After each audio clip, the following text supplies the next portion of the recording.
বাঁকুড়া জেলায় বর্ষাকালীন পেঁয়াজ চাষ বাড়াতে কর্মশালার আয়োজন করল জেলা উদ্যান পালন দপ্তর। বাঁকুড়া জেলায় বর্ষাকালীন পেঁয়াজ চাষের লক্ষ্যমাত্রা বাড়াতে মঙ্গলবার সকাল থেকে বাঁকুড়া জয়পুরের একটি বেসরকারি রিসোর্টের কনফারেন্স হলে একটি কৃষি কর্মশালা আয়োজন করে বাঁকুড়া জেলা উদ্যান পালন দপ্তর। এই কর্মশালায় জয়পুর ও কতুলপুর ব্লকের 150 জনের বেশি পেঁয়াজ চাষি অংশগ্রহণ করে। শুধু পেঁয়াজ চাষ নয়, একই সঙ্গে উদ্যান পালন দপ্তরের তরফ থেকে সারা বছরই বিভিন্ন প্রজাতির উন্নত ফলনশীল বীজের যোগান দেওয়া হয় সে বিষয়ে আলোচনা করলেন জেলা উদ্যান পালন দপ্তরের আধিকারিকেরা। শুধুমাত্র পেঁয়াজ চাষ করতে উদ্যান পালন দপ্তরের আধিকারিকরা যা নির্দেশিকা দেবে সেই নির্দেশিকা মেনে চললে ভালো ফলন হতে পারে বলে মনে করছেন তারা।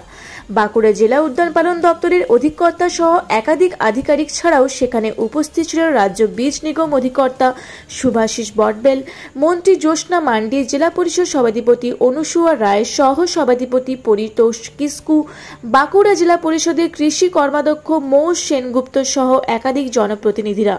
আজ 150 জন চাষিকে পেঁয়াজ বীজ ও সার দেওয়া হয়। এবং আমরা এখানটা প্রথমে বেছে নিলাম কেন না, এখানে একটা ইনফ্রাস্ট্রাকচার আছে এবং এখানে কিছু কাজকর্ম হয় এবং এখানকার চাষিরা অত্যন্ত কৃষি বিষয়ে অত্যন্ত অভিজ্ঞ এবং শিক্ষিত। সেই কারণে আমরা এই জায়গাটা বেছে নিয়েছি। মঞ্চে উপবিষ্ট আছেন আমার বন্ধু তথা জেলা পরিষদের সহকারী সভাধিপতি আমার বন্ধু একটু দাঁড়ান তো, পরিতোষ কিস্কু মহাশয় আমার বন্ধু। আমি ছাদনার বিধায়ক ছিলাম, উনি ওখানে নেতৃত্ব দিতে আমরা পেঁয়াজ চাষটা করেছিলাম। বর্ষাকালীন পেঁয়াজটা এবছর অনেকটা এরিয়া আমরা ছাদনাতে নিয়েছি। ছাদনাতে একটা এগ্রিকালচার কলেজ, বিধানচন্দ্র কৃষি বিশ্ববিদ্যালয়ের একটা পার্ট তৈরি করা হয়েছে, ওটা আমি করেছি ওখানে। সেখানে এই বিষয়ে ওখানে আলোচনা হচ্ছে এবং ওখানে তো কিছু চাষবাস হবে। বনলতা রিসোর্টে এখানে একটা মিটিং হলো, প্রশিক্ষণ শিবির কৃষকদের নিয়ে। মূলত আমরা এই বর্ষাকালের সময় পেঁয়াজ চাষের উপর খুব জোর দিয়েছি। আমাদের মাননীয় মুখ্যমন্ত্রী যে হারে প্রতিনিয়ত সবজির দাম বাড়ছে এবং আলুর দাম বেড়ে চলেছে, পেঁয়াজের দাম বেড়ে চলেছে, তো কৃষকদেরকে আরও বেশি করে স্বাবলম্বী করার জন্যই আমাদের এই মহতী উদ্যোগ।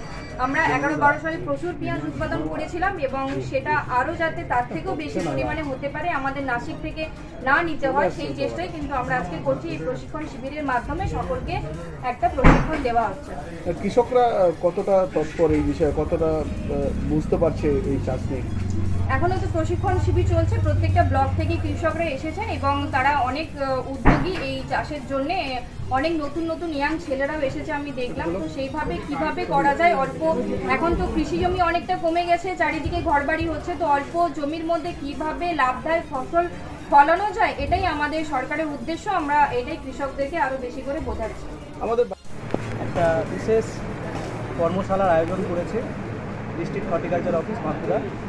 জয়পুরের চাষিরা যাতে খরিফ অনিয়ন অর্থাৎ আপনার পেঁয়াজ চাষ, বর্ষাকালীন পেঁয়াজ চাষে যাতে উদ্বুদ্ধ হয় এবং যাতে এই চাষের উপযোগিতা এবং কিভাবে চাষ করা যেতে পারে এবং কী লাভ আছে এই পেঁয়াজ চাষ করলে সেই ব্যাপারে আলোচনা হবে এবং চাষিদের মধ্যে পেঁয়াজের বীজও বিতরণ করা হবে। আমাদের বাঁকুড়া থেকে মানিক কর্মকারের রিপোর্ট, রূপসী বাংলা মিডিয়া।